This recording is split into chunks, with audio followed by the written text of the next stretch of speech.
Assalamualaikum para sahabat edisi Malam Seram. Kembali lagi bersama dengan Ari dalam berkongsi kisah-kisah seram, cerita hantu, kisah misteri dan berbagai rakan sahabat. Terima kasih yang mana sudah pun klik video pada kali ini. Yang mana duduk jauh tu minta tolong rapat-rapat sikit. Yang mana dah rapat tu korang relax je situ. Baik, pada kali ini Ari nak share dua kisah seram. Satu kisah seram yang boleh dikatakan agak panjang, satu kisah seram juga dia agak pendek. Jadi combinekan buat video sekaligus. Jadi tidaklah yang akan tanya kenapa video ni pendek sangat. Sebab ramai juga yang requestkan kepada Gi dulu supaya suruh buat video yang panjang-panjang. Gi ni bukanlah tak nak buat video panjang-panjang, tapi takut tak ada orang tonton. Jadi sebelum kita masuk ke cerita seram kita, terlebih awal Gi nak bagi tahu dekat sini, Gi betul-betul minta maaf sebab dah lama sangat tak post video, tak ada buat apa-apa. Gi minta maaf sangat-sangat. Ada juga 2-3 orang yang DM Gi dekat Instagram tanya, Gi dah stop ke buat YouTube? Gi kenapa tak ada video dekat TikTok, dekat YouTube pun semua? Gi bagi tahu, Gi masih lagi buat YouTube, tapi disebabkan kita sibuk sahabat. Kekangan tu maksudnya kita tak boleh nak post video tu. Yalah, Gi kena fokuskan tanggungjawab Gi pada pekerjaan apa semua. Jadi YouTube ni hanya sekadar part time ataupun yalah masa-masa free saja tahu. Tapi jangan risau, insya-Allah selepas daripada ni Gi cuba untuk sibukkan diri Gi dekat YouTube pula. Yalah ramai juga yang tanya kan, jadi kita pun rasa tak apa, kita try buat yang terbaik. Untuk bulan 9 ni, ini adalah video yang pertama, iaitu 2 kisah seram. Tanpa bermasa lagi rakan sobat, apa kata jom kita layan terus cerita ni sampai habis. Let's go sebab.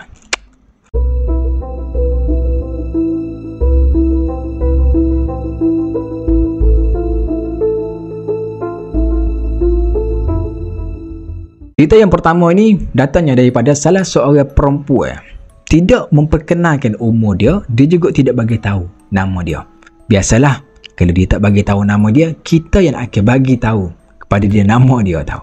Kita memperkenalkan nama dia sebagai Suraya, ataupun kita pendekkan lagi nama dia sebagai Su. Ini sebagai pelajar di salah sebuah pendidikan awal, mengambil kos ataupun jurusan sebagai pertanian tahu. Seperti kita tahu bahawa pertanian ni dia ni berkait tentang ladang ataupun kandang apa semualah, dan itu rutin harian yang dibuat oleh Su tahu.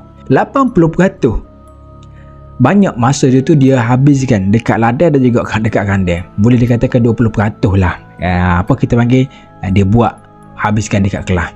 Selebihnya tu main dekat kandang dan juga dekat ladang tahu. Sepertinya hari-hari biasa, Su ni juga dia ni merupakan salah seorang MPP, iaitu Majlis Perwakilan Pelajar. Kita sendiri tahulah Majlis Perwakilan Pelajar ni dia punya skop, dia punya kerja dia tu macam mana. Mestilah dia perlu mengambil tahu setiap inci masalah daripada pelajar-pelajar dan yalah mengambil tahu tentang masalah pelajar itulah. Dan kalau ada apa-apa problem apa semua, dia kena settle. Itulah tugas dia. Agak nampak macam biasa, tapi sakit kepala jugalah kalau siapa yang pernah jadi MPP tahu rakan sebab. Baik, dipendekkan cerita. Pada masa tu pukul 6.30. Tidak diceritalah pada hari apa Pukul 6.30 dia orang ni kebanyakan memang berada dekat ladang. Biasa dalam pukul 7 dia orang kena turun balik. Dekat ladang dia ni pula sahabat, ataupun ladang dan juga kita panggil apa? Ladang dan juga apa tadi? Kandang. Dia berada di kawasan bukit. Di bawah bukit itu barulah dipanggil apa? Dia punya homestay lah, rumah-rumah ataupun bukan rumah lah, dia macam bilik-bilik sewa semualah macam tu. Jadi pukul 6.30 dia orang ni semua dia nak prepare nak balik yang tahu.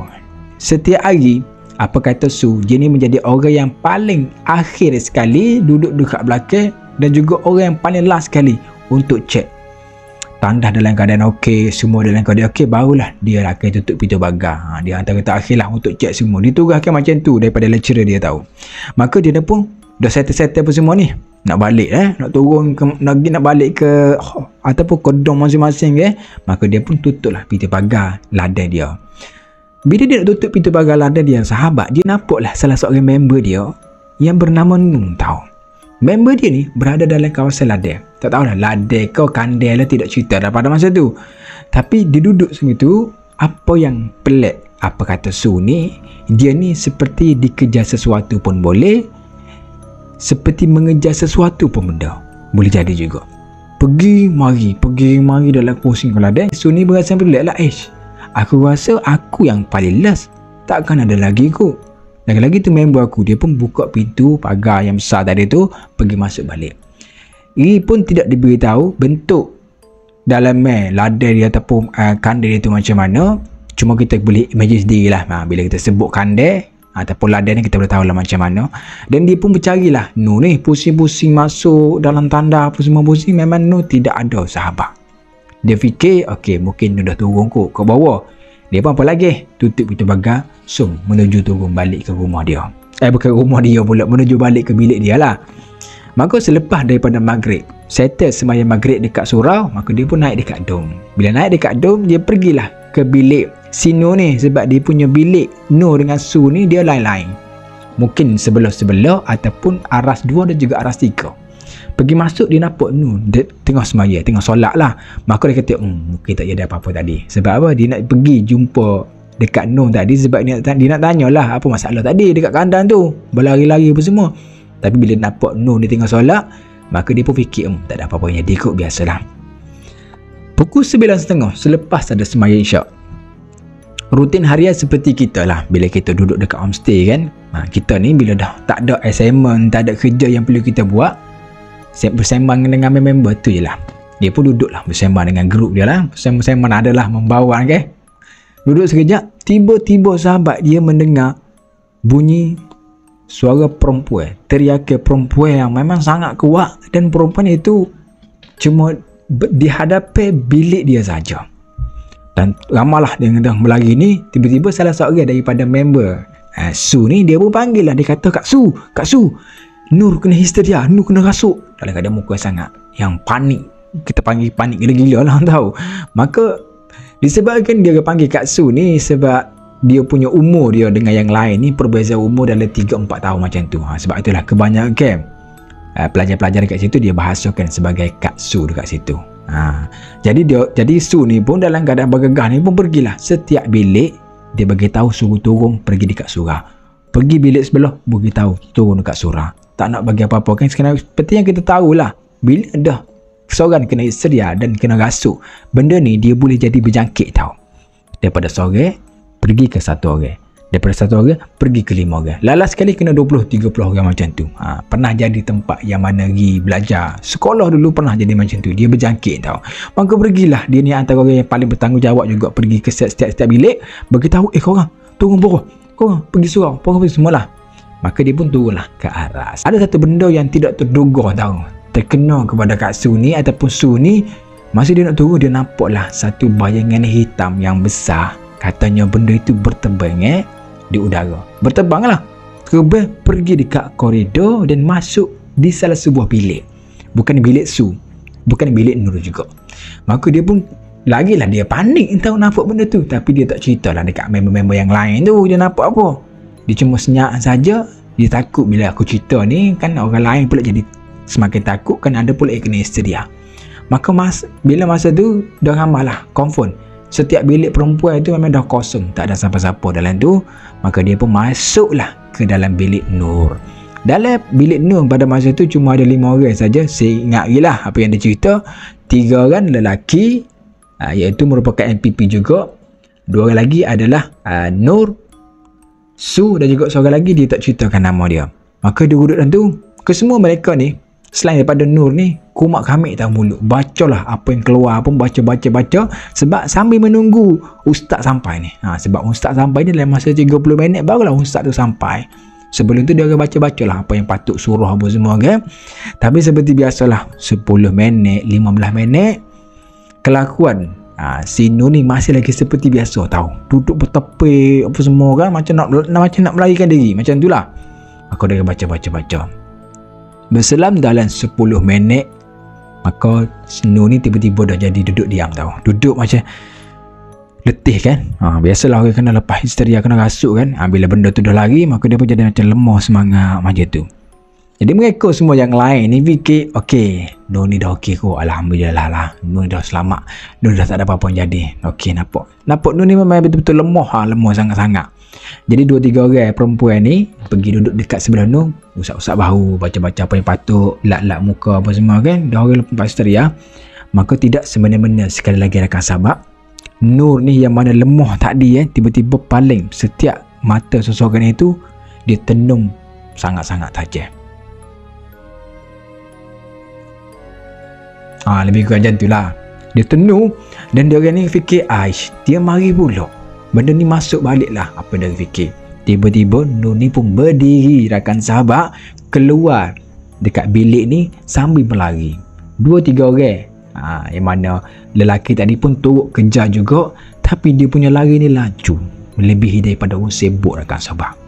Bila kena histeria kan, sebab apa yang diceritakan oleh Su ni, Nur ni dia macam tubuh-tubuh kecil je. Mungkin lari dia tak laju sangat, tapi kali ni memang betul laju. Apa yang pelik, katanya member yang lelaki tu, Nur ni lari pergi ke arah bukit, iaitu dekat kawasan ladang tadi. Tinggal jauh jugalah, dia pun kejar juga, kejar naik sampailah dekat atas.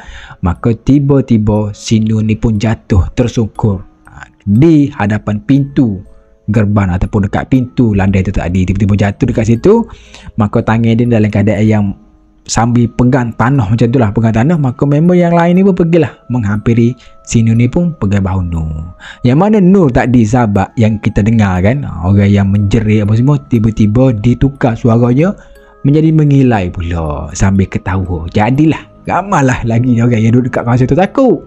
Pada awalnya tadi bila duduk dekat hostel tadi fikir dah okey, tiba-tiba dia masuk pula tahu. Duduk situ tak sampai 10 minit rasanya, tiba-tiba van pun naik.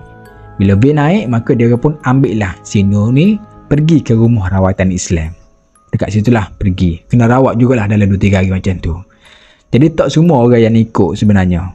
Macam Su ataupun member yang lain yang lelaki tu tak ikut dekat rumah ataupun dekat bilik. Pada sebelum tu dia pernah cerita ataupun yang lelaki tu pernah bagi tahu dekat Su. Dia kata, Su, cuba kau pergi cek barang-barang si Nur ni, takut ada benda-benda yang pelik. Sebab kita tahulah benda-benda macam ni takut ada apa-apa semua kan. Kalau kau rasa benda yang mencuriga tu, kau bagi tahu je aku. Jadi Su ni pun tak apa fikir apa-apa, pergilah masuk ke bilik Nur, geledah selongkar apa benda yang rasa mencurigakan. Dia pergi dekat loker, dia buka, cek apa semua, okey tak ada apa-apa. Pergi dekat katil, cek apa semua tu. Dan last sekali dia pergi dekat pakaian si Nur ni tahu. Dia buka lah pakaian, dia cek, maka dia ada terpegang satu benda sahabat. Dan bila dia keluarkan benda tu, wish, rupa-rupanya ada satu tangkai yang berwarna kuning. Boleh nampak dengan jelas. Dan tangkai tu juga, dalam tangkai tu, balatan kuning tu kan, dalam tangkai tu dia ada rambut, macam helai rambut gitulah yang ada dekat situ juga. Su ni bila dia pegang, dia rasa panas sangat tahu, hampir nak melecur tangan dia. Dia pun lepas macam tu, jatuh dekat atas lantai. Dia pun pakailah sarung tangan, maka nak ambil, pergi tunjuk dekat member dia yang lain. Maka keesokan tu dia pun bawa lah pergi jumpa dengan ustaz tu tadi. Ustaz yang mana merawat si Nur ni lah. Pergi tanya apa yang patut. Maka ustaz ni pun bagi tahu, sebenarnya si Nur ni dia ada pendamping sahabat. Kita tahu sendirilah bila pendamping ni, dia ni adalah saka. Tidak kira lah saka keturunan ataupun saka perantara dan sebagainya. Yang penting Nur ni merupakan owner kepada pendamping tersebut. Dekat kawasan ladang tu, dia ada satu penunggu dekat situ tahu. Dia macam ada benda yang jaga bukit tu. Jadi bila Nur pergi bawa dia punya pendamping tu pergi dekat situ, maka di situlah penyebab kenapa dia diganggu dan kena rasuk. Dia marah, dia bawa benda-benda yang bukan-bukan masuk pergi dekat kawasan bukit tempat dia jaga. Mungkin sebab itulah Nur ni kena rasuk ataupun kena histeria, lebih kurang macam tu. Dan last kali ibu dan ayah dia pun terpaksa memindahkan Nur ni pergi ke tempat yang lain. Tak tahulah pergi ke tempat yang lain ataupun stopkan ataupun berhentikan dia ni belajar dekat situ. Dan sebelum dia masuk, maksudnya masa praktikal lagi pun, sebelum dia masuk, masa minggu orientasi lagi pun, dia dah pesan dekat kawasan atas tu adalah tempat yang kerah.